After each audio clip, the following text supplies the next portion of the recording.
Незначителни поевтинувања на цените на прехрамбените производи по нова година. Вакви се очекувањата по мерката со која компаниите кои произведуваат храна ќе добијат поевтина струја.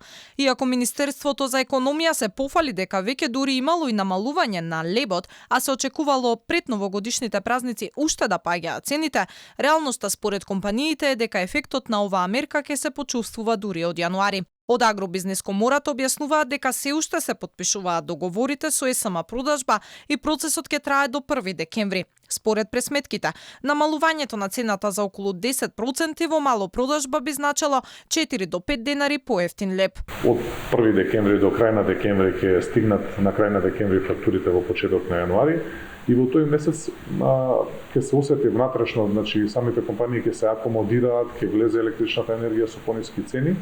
И апропо тоа, од 1 јануари реално е да се очекува намалување на цената на основните производи.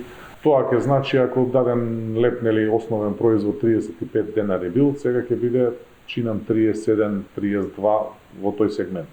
Покрај поевтинувањето на струјата потребни се и дополнителни мерки кои ќе помогнат да се намалат и цените на суровините за да имаме реални поевтинувања во малопродажба. Од почетокот на годината до сега компаниите плаќаат речиси 100% поскапи суровини за производство.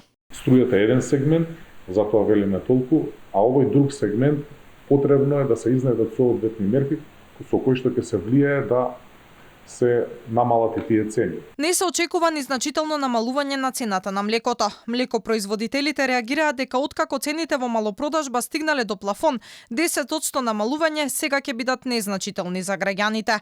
Покрај високите цени, постои сериозна можност и да се соочиме со млечна криза. Млекопроизводителите реагираат дека ќе престанат да продаваат млеко на преработувачите ако не ја добијат бараната откупна цена. Ние како млекопроизводители значи не можеме да дојдеме до таа цена на струја што ќе добијат преработувачите. Значи ние ќе плаќаме пак поскапо струјата, а цената на млекото би се намалила 10%, тоа е многу малце, тоа се 5 денари дали ќе се намали на малопродажна збораме.